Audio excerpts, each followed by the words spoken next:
KFMB TV, San Diego.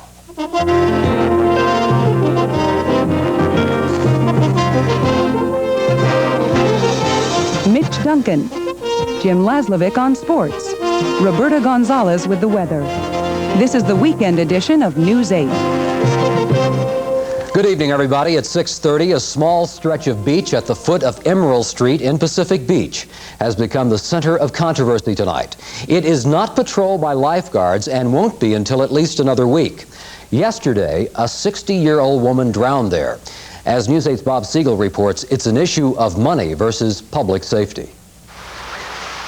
As another spring fades away, you'll start to see more and more lifeguard patrols, from Ocean Beach to La Jolla Shores. Even here, where Bernice Benet drowned yesterday. Stay at least 100 yards away from that pier at all times. It was mid-afternoon when the 60-year-old woman drowned. The nearest lifeguard is stationed about a half-mile south. I'm really not sure that the drowning could be avoided. During the off-season, you won't usually find lifeguards north of Crystal Pier. The lifeguard service says it doesn't have the money for that. It's a blind area to the guard at South Pacific Beach. So, what's the worst that happens then? Well, we could probably have a situation like we had yesterday, but we just hope that doesn't happen. San Diego's lifeguard service patrols South Pacific Beach year-round. North Pacific Beach is patrolled only from June to September. People who use the area think that's dangerous. Hire more lifeguards. I mean, there has to be. We just can't have people dying. It's a rip current that forms right next to natural obstructions like piers and jetties, and they're getting pulled right into it. So far this year, the lifeguard service reports that about 15 people have drowned at city beaches. It would seem to me if you're going to patrol any of them, you might as well patrol all of them. This is something that will obviously be addressed in this year's budget. Until then, the lifeguard service has temporarily posted men at North Pacific Beach. Next week, the summer season begins, which means more than 100 lifeguards will now patrol city beaches, compared with the 30 who are working today. Bob Siegel, News 8. The jury in the Sagan Penn murder trial apparently still has big questions about that case tonight. Jurors were listening to transcripts today from 9 witnesses, including police officer Donovan Jacobs, one of those shot by Penn. Reading of the transcripts will continue.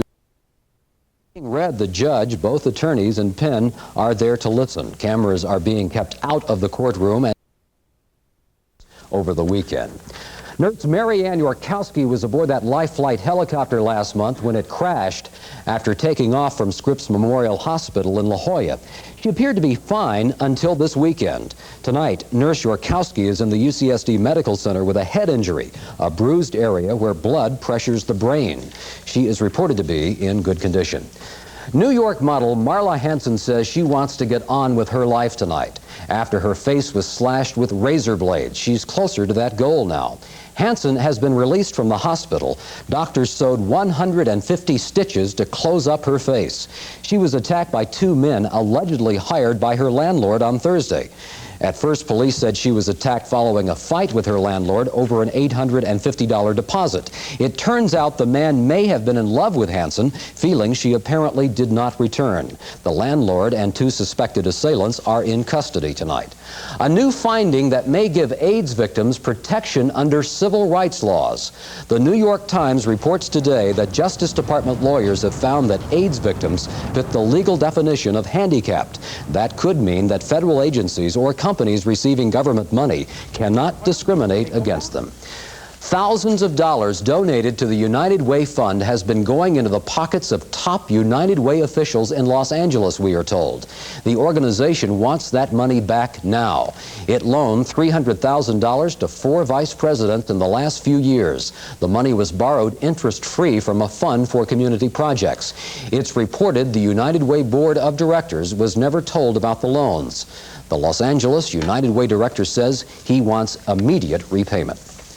Complete transcripts of city manager Sylvester Murray's interview with the Los Angeles Times were printed today. News 8 has been unable to contact Murray to get his reaction, but some city council members say they are pleased to read the in-depth conversations. News 8's Lena Nozizwe reports. The transcript spread across 10 pages of the Los Angeles Times, conversations printed from 2 separate interviews that were the basis of a controversial profile of city manager Sylvester Murray that ran last Sunday. It included remarks about black reaction to the Sagan Penn shooting. The article also quoted Murray comparing being the boss of the police department to an orgasm. After reading the transcripts, do you think the city manager should be fired?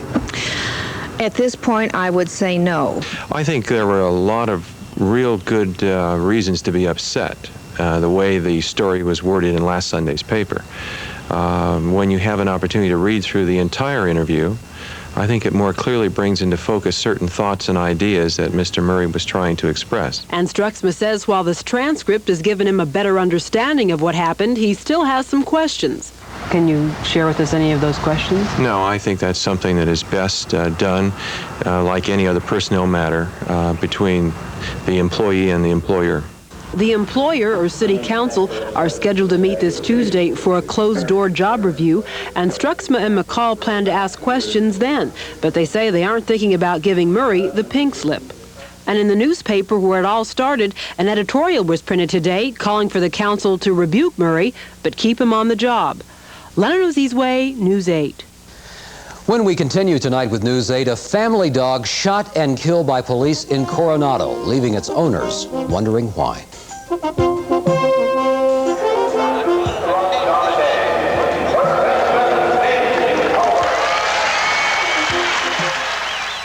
Agagenian Oriental Rugs. We've been your Oriental rug source for over 50 years. And if you've seen our ads, you know we're retiring and closing our doors for good and offering 70% off every rug in our store. But our sale is coming to a close on June 10th, and we're pulling out all the stops. Come see us today at Agagenian, where the deal of a lifetime awaits you on a magnificent investment, a beautiful handmade Oriental rug. 70% off at Agagenian Oriental Rugs, going out of business sale.